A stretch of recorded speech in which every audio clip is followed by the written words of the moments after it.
bɛɛ danse bi don kibaru kɛnɛ kɔnɔna na kunnafoni minnu sɔrɔla an bolo bi olu bɛna tali kɛ Biprem ale ni Ferdi olu kɔkɔrɔmadonbaga jɛkulu caman farala ɲɔgɔn kan sɔgɔmada in na ni ka kunnafoni di jɛrɛ kɛ parti CSTM maaw ka siège la an bɛna kuma o kan ni kunnafoni caman wɛrɛ b'an bolo k'o lase aw ma sɔɔni an bɛna olu walawala aw ye.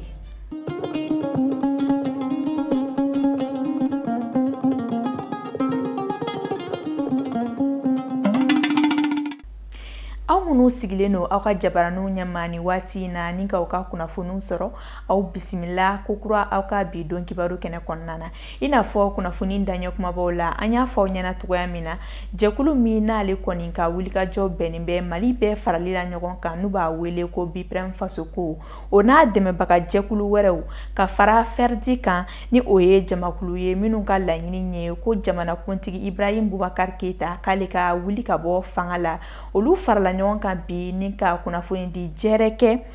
an ka parti politique min bɛ n'u b'a wele ko CMTM olu ka parti siège kɔnɔna na sigi in kun tɛ dɔwɛrɛ ye k'u ka laɲini lakurakuraya tuguni k'a fɔ ko halisa k'u bɛ kɛlɛ la ko fo président n'o ye Ibrahim Boubacar Keita ye ale kɔni ka bɔ fanga la ni ka Mali lafiya. Aminata Daɲon ale ni Tijani Sidibe olu tun b'a kɛnɛ kɔnɔna na.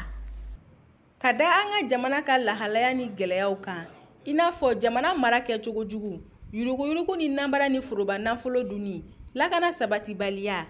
jamana ɲɛmaa ka tilenbaliya olu n'u ɲɔgɔnna caman Biprem Fasoko ni jɛkulu caman farala ɲɔgɔn kan ka kɛ kuluba kelen ye ka Ferdi jɛkulu sigi u ka ni kunnafoni jɛrɛ tun bɛ tali kɛ ka maaw ladɔnniya k'a fɔ ko u tun bɛ kɛlɛ min na kabini waati jan ko u ma u bolo jigin hali sisan n'o ye jamana ɲɛmaa ka fanga bila ani mara kɛcogoya ka yɛlɛma maa wɛrɛw kana ni hakilinan kuraw ye. Mali marali taabolo a maɲi a bɛ san 30 bɔ a bɛ bɛɛ bolo an bɛ ka taa n'o ye an bɛ an ɲɛ datugu ni mun ye fanga ta don min na u b'a fɔ k'a ka ɲi parce que a da ka d'ale de la Mali système de gouvernance mɔgɔ minnu bɛ fanga la a da ka d'o la mais a da man di malidenw na dɛ anw y'an hakili de fara ɲɔgɔn kan Ferdi kɔnɔ o la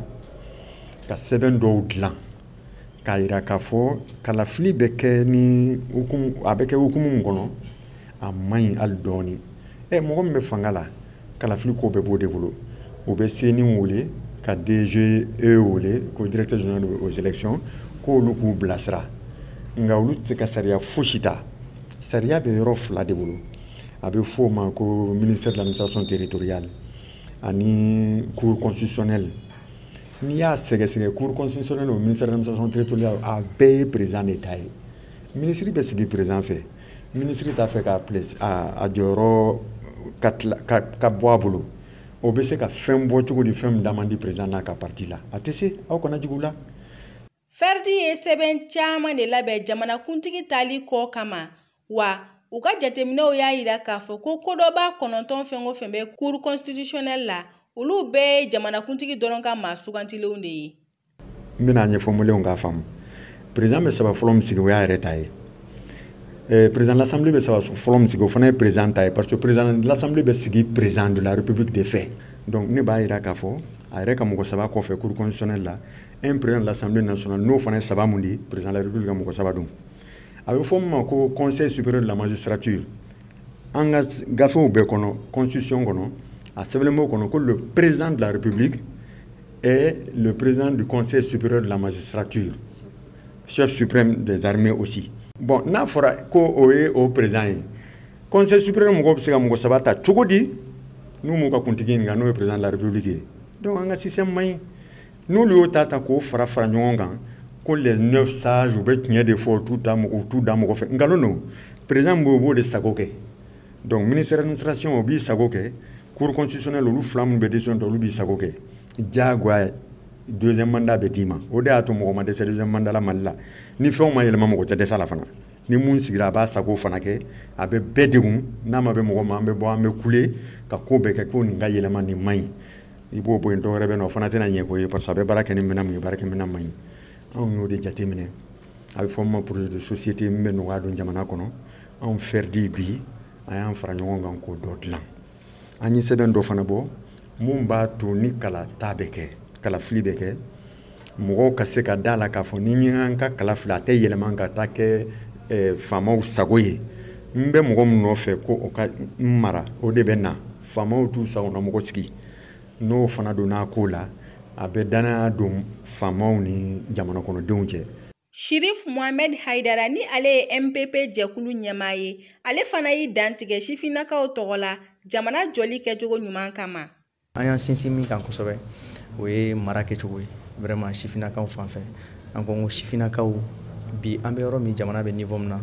jamana corolen don ka se niveau min ma ala kelen dɔrɔn de b'a dɔn donc il faut que an ka segin an yɛrɛ ma parce que gɛlɛya o gɛlɛya b'an da la o ye gɛlɛya min labɛnna ka bila anw ye des fois a bɛ fɔ anw ma ko victime parce que an bɛna bila a kɔnɔ de an tɛ bɔ a dɔw kalama mais n kɔni b'a fɔ n ka kumaw kɔnɔna na n ye sinsin an kan Mali ka di kojugu Mali ye jamana min ka di kojugu donc an ka wuli an k'an ka fɛn bɛɛ ta ba la sabula sifinnakaw kuma dɔ bɛ bamanankan fana kɔnɔ n'o ye namara kuma ye a bɛ fɔ ko sifin ye sini ɲɛsigi bi latigɛ ko ɲuman de bɛ sifin bolo donc n'an y'an sigi ka sini makɔnɔ an bɛ kɛ sijɛw ye donc moi à mon avis aujourd'hui sifinnakaw ka wuli ka jamana in yɛrɛ dɔn parce que dɛmɛ dan yɛrɛ dɛmɛ wa cɛbɔ dan yɛrɛ bɔ ye donc n'an wulila ka fara ɲɔgɔn kan a ka ca Ala fɛ gɛlɛya min b'an dala yan an b'a gɛlɛya ta ka bɔ an dala wa an k'a dɔn k'a fɔ maa si tɛ n'an dɛmɛ maa si tɛ se ka Mali dɛmɛ ka tɛmɛ maliyɛnw yɛrɛ kan an bɛ an jigi dalen bɛ jamana o jamana kan wa an jigi dalen bɛ maa o maa kan k'o bɛ n'an dɛmɛ o si tɛ n'an dɛmɛ o bɛ n'an coro k'u ka nafasɔrɔdaw de ta ka taa n'a ye nanzara ninnu filɛ nin ye an y'o fɔ an y'an bolo n'o bila sɛbɛnw na sɛbɛnw don minnu bɛ Mali ci minnu tɛ se ka Mali jɔ fiyewu parce que sɛbɛnw don minnu maliyɛnw hakilina ma t'a kɔnɔ wa an ka danbe n'an ka tabiyaw ma t'a kɔnɔ parce que c'est très très important Mali bɛ yɔrɔ min Mali ye kodɔn ani kɔkɔrɔdɔn jamana de donc ani jamana caman tɛ kelen wa ani jamana caman taabolo fana tɛ kelen o de kama an kan ka ko bɛɛ kɛ pour que an ka se k'an ka taabolo an'an ka tabiyaw an'an danbew an'an bɔkolow an bɛ baara o baara kɛ an k'o bila ɲɛma k'o baaraw kɛ ni o de kɛra Mali bɛ se k'a ka Maliya kɔnɔ mais n'an taara sira o sira fɛ k'an bɛna Mali jɔ an tɛ Mali jɔ a sira fɛ an bɛ Mali coro sabula teri t'an na u nalen do de u ka sɔrɔw de kama. Fosi t'a yira k'a fɔ ko gɛlɛya bɛ Ferdi ni M5 maaw ni ɲɔgɔn cɛ i n'a fɔ maa dɔw b'a fɔ cogoya min na. Kɛlɛ t'anw ni M5 cɛ peut-être a bɛ se ka kɛ ne b'a fɛ ka taa Segu e b'a fɛ ka taa Segu sira kelen pe tɛ yen mɔgɔ bɛ Segu la sɔrɔ sira min fɛ ne bɛ se ka bɔ sira dɔ fɛ e bɛ bɔ sira dɔ fɛ an bɛ ɲɔgɔn sɔrɔ Segu n'i bɛ Mali kɔnɔ Segu bɛ Mali kɔnɔ bɛɛ tɛ bɔ mɔgɔ ka taa Segu dɔ bɛ se ka to Gawo yan fan fɛ ka taa Segu mais a tɛ nin sira in ta an bɛɛ an hakilina kun ni mun y'a to an gɛrɛna ɲɔgɔn na k'a fɔ k'an ka baara kɛ ɲɔgɔn fɛ an ko yɛlɛma de ka don Mali kɔnɔ kow la faama min bɛ yen n'o dɛsɛra o ka bɔ yen a bɛ baara kɛ ni minɛn mun ye minɛnw ka yɛlɛma o de y'a to an gɛrɛna ɲɔgɔn na ka baara kɛ donc an bolo ŋaniya kelen de b'an bolo a bɛ se ka kɛ kuma dɔ la tɛmɛsira ko walasa dɔ kɔrɔtɔlen don ka tɛmɛ dɔ kan tɛmɛsira ko bɛ se ka kɛ an tɛmɛsiraw tɛ se ka kɛ kelen ye kuma dɔw la mais an taga yɔrɔ an n'an ka laɲini an hakili la o bɛɛ ye kelen. Kuma kuncɛ la gouvernement kura mun ka kan ka sigi Ferdi hakilina ye a kana tɛmɛ ministre 18 ka fara premier ministre kan.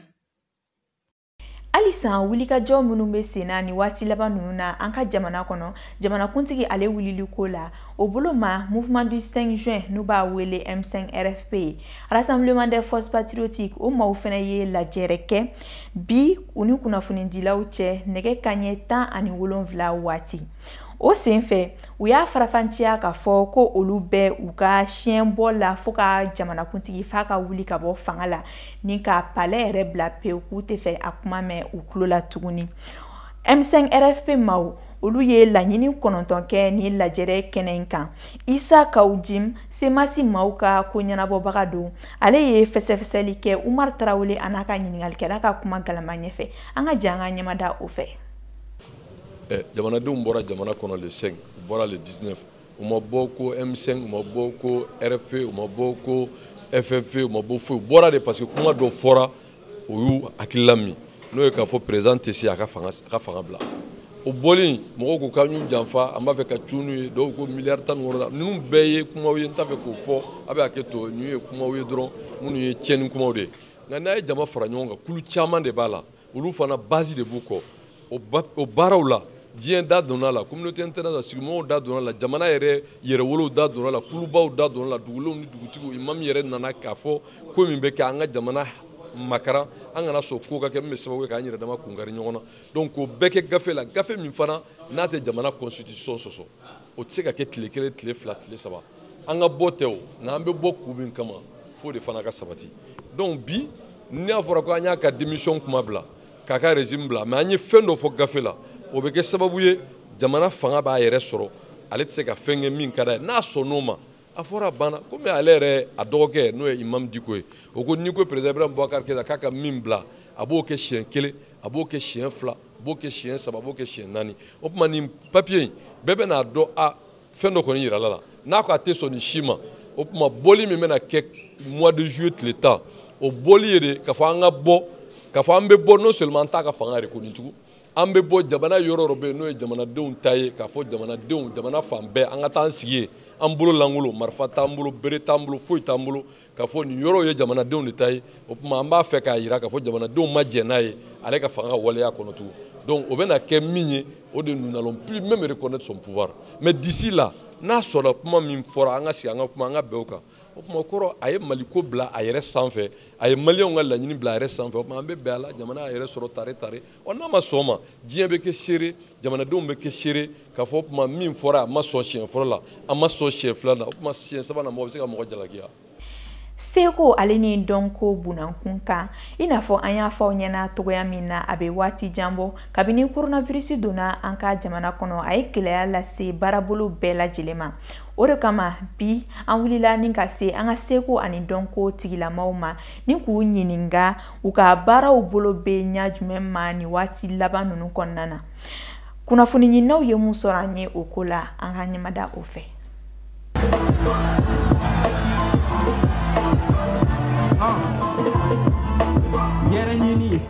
An ka ba Maliba dɔɔni bɛ kosɛbɛ n'a ka seko ni dɔnko caman damayirali ye. Seko ni dɔnko tigilamaw de bɛ an ka jamana jira ni k'a nɔna bila diɲɛ fan bɛɛ lajɛlen na. Nka an bɛ don min na i n'a fɔ bi olu ka baaraw ɲɔngirilen don k'a sababu kɛ coronavirus banakisɛ ye. Abdoulaye Jɔnbana, Palais de la Culture Amadou Hampâté Bâ ɲɛmaa don. Ale ye fɛsɛfɛsɛli caman kɛ an ye seko ni dɔnko maaw ka dekun kan. C'est donna an fɛ yan au mois de mars kelen le 11 kalo tile 11 communiqué dɔ kɛra conseil des ministres la pour ka activité u jɔ ani ka jama dalajɛ dɔgɔya o kɛlɛte minɛ olu caman ye contractuels de palais bɛ min sara activité u senfɛ donc ni o activité bɛɛ jɔra u ka sara ko o bɛ jɔ u ka baara programmation o bɛɛ bɛ jɔ création bɛ jɔ et minnu bɛna concerne fɛnw kɛ a bɛɛ jɔra donc a ye bɛɛ bila situation dɔ la situation min ka gɛlɛn parce que bɛɛ balo bɛ o baara in de la n'o ye jama dalajɛ ye n'o fana dɔgɔyara bon o kɔni hukumu kɔnɔna la an ye sera faamaw ma ka a ko ɲɛf'u ye n ko n'u ma dɛmɛ don an na a ko bɛ gɛlɛya sabula dɔw bɛ sara o fɛn ninnu de la artiste caman b'o la o senfɛ ministère de la culture ye comité dɔ sigi ko comité de réflexion pour que k'a lajɛ baara in bɛ se ka taa ɲɛ cogo min a comité in na kɛnyɛrɛ ye caman farala ministère mɔgɔw kan état mɔgɔw kan ani artiste kelen kelenw caman bɛɛ farala ɲɔgɔn kan k'u kɔni ye baara ɲumanba kɛ ka document dɔ dilan évaluation 7 mois ɲɔgɔn na c'est-à-dire a bɛnna je crois 20 milliards de ma à peu près de perte culture domaine na art ni culture structure artistique n'olu y'anw ye olu b'a la ani centre a bɛɛ b'a la a bɛnna 20 milliards de ma à peu près. Seko ni dɔnko sow ka ca kosɛbɛ an fɛ Mali kɔnɔ yan a dɔ ye Centre Soleil d'Afrique ye olu minnu ka baara ɲɛsinen bɛ sifinnakaw dɛmɛli ma seko ni dɔnko dɔnni a n'a kanu bɛ minnu na yaasa u fana na se ka nɔbɔ cogoya min na baara gɛlɛyalen bɛ olu fana bolo a bɛ kalo damadama bɔ Centre Soleil d'Afrique ɲɛmaa Hama Goro ale bɛ ɲɛfɔli k'an ye. An tun bɛ ka baara kɛ ni écoledenw ye ani 10 écoles avec 40 écoleden bi naani ani professeur segi ani fɛn donc an y'u bɛɛ connecté WhatsApp kan donc an tun bɛ ka a baaraw kɛ à distance o écoleden an y'o baara kɛ ka ban fo sɔɔni an bɛna livre bɔ a kan bon maintenant an ye baara wɛrɛw boloda tuguni parce que artiste ye fɛn mun ye fana ko gɛlɛyara cogo o cogo pour que an kana sigi ten an bɛna fɛn dɔw boloda an ka fɛn dɔ tun bɛ yen ko projet de l'intégration pinceau de l'intégration Mali Burkina an ye fɛɛrɛ kɛ ka artiste denmisɛnnin dɔw bien vrai que fɛn yɛrɛ t'an bolo mais an y'a essayer ka dɔɔni d'u ma u ka se ka baara kɛ so donc an bɛ fɛn photographe bila ka taa k'u ka fɛn photo ta ka publier Maliens b'a la Burkinabés b'a la an b'o olu publier pour que k'u pousser ka baara kɛ en même temps an b'u publier pour que mɔgɔw k'a ye u bɛ fɛn dɔ la o fana ye fɛn dɔ ye mais en réalité nin kɔni nin ye problème ba de y'an bolo parce que an yɛrɛ bɛ cogoya min na an bɛ ka miiri hali ni coronavirus banna an bɛna an ka activités continuer cogoya min na sinon pour l'instant an ma dɛmɛ wɛrɛ sɔrɔ État fɛ an ma dɛmɛ wɛrɛ sɔrɔ kɔ kan fɔlɔ an ni an ka partenaire dɔw bɛ kuma la parce que Soleil d'Afrique fɛngɛ on est membre réseau dɔ b'an bolo mun bɛ wele art collaboratori o fana ye structure 25 diɲɛ fan 14 bɛɛ 25 bon an b'a la dɔw bɛ africains b'a la Amérique ni Europe ni fɛngɛw bon an 25 donc an jɛra ka olu sera ka fɛn dɔ ci a ma pour que an ka se ka dɔɔni fitinin dɔ ci a ma pour que an ka se ka an ka facture ni fɛnw sara an kana jɔ donc an fana bɛ ka jɛ ka kuma ɲɔgɔn fɛ diɲɛ kɔnɔ an bɛ se ka an bolo maana bɔ yɔrɔ minnu na an bɛ se ka dɛmɛ sɔrɔ cogoya min na o fɛn bɛ yen mais pour l'instant an kɔni an t'a dɔn a kow bɛ se ka continuer kuncɛ cogoya min na ani an t'a dɔn fana an bɛ se ka an ka activité continuer cogoya min na parce que an ka activité ninnu caman bɛ yen Soleil d'Afrique ka activité caman bɛ yen sɔrɔ wɛrɛ t'a la an bɛ denmisɛnninw de dɛmɛ. Seko ni dɔnko tigilamaw ye welewelemada kɛ ka ɲɛsin jamana ɲɛmaw ani dɛmɛbaga ɲuman bɛɛ lajɛlen ma yaasa u na se ka wuli togoya min na ka bɔ nin gɛlɛya ninnu kɔnɔ. Barisa k'a daminɛ mars kalo la fo ka taa bila septembre kalo la u ka tɔnɔ binta bɛna kɛ miliyari 20 de ye CFA wari la.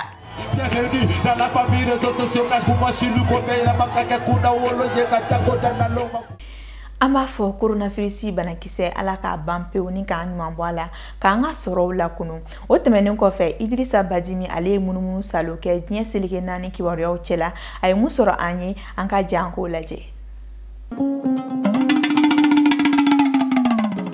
An bɛ bi kɔkana kibaruyaw daminɛ Senegal jamana kan ko ka taa juillet kalo tile 15 la k'u ka pankuru siraw bɛna dayɛlɛ nka ko pankuru siraw dayɛlɛli dulon bɛ pankuru bɛ taa jigi jamana minnu na olu ka dancɛw bilali la ani fana ko kɛnɛya walew bɛna sabati pankuru jigi kɛnɛw kan min ye ka furancɛ bila maaw ni ɲɔgɔn cɛ ani k'i ni nun datugu minnu bɛ don pankuru kɔnɔ u nun na datugu ka bɔ pankuru wuli yɔrɔ la f'u jigiyɔrɔ la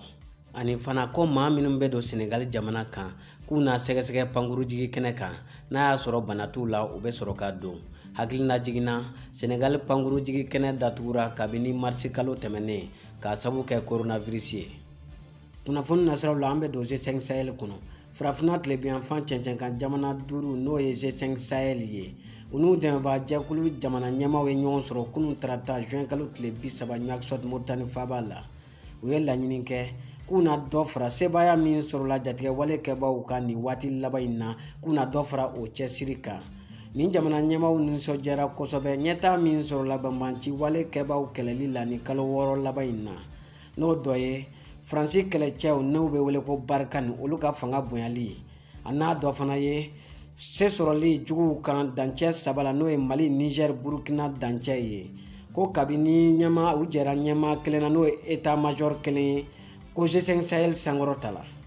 Kunnafoniw kɔnɔ na an b'an sɛnsɛnni ka don Libi ko kɛlɛ fanga bɛ ka bonya Libi dugu min bɛ wele ko Sirte ko hali sisan jamana minnu sen donnen don Libi kɛlɛ la k'u tɛ ka bɛn fɔ la waasa kɛlɛ in bɛ se ka sosoro cogoya min na. RFI ka baarakɛla min tɔgɔ ko Uda Ibrahim ale ka fɔ la ko ni jamanaba bɛɛ lajɛlen kɔ dan bɛ ɲɔgɔn na waasa u bɛɛ bɛ k'u ka nafa de ɲini ani fana k'u bɛɛ lajɛlen bɛ fɛ k'u fanga warakata farafina kɔnɔna na. Ko ne Libi ta k'a lajɛ ko gazi ni dugu jukɔrɔ nafolo fanga ka bon a yɔrɔ la kosɛbɛ ko kɛlɛ in bɛɛ lajɛlen kun ye o kow de ye. An bɛ bi kɔkana kibaruw kuncɛ ni Sudan ye. U ka jamana ɲɛmaa kɔrɔ n'o ye Omar El Bashir k'a ka fanga dafirilen san 1 dafara nka ko jamanadenw bɔlen don bɔlɔn fɛ ko kura k'u ka nin sen in bɔli tɛ dɔwɛrɛ ye ko maa minnu tɔɲɔna ani minnu bɔnɛna u ni na k'u ka hakɛ ka segin u ma u ka salon wuli ka jɔ la. Dɔgɔtɔrɔjɛkulu dɔ ka fɔ la ko maa 240 de nin tora salon wuli ka jɔ in na min kɛra sabu ye ka jamanakuntigi bɔ a jɔyɔrɔ la.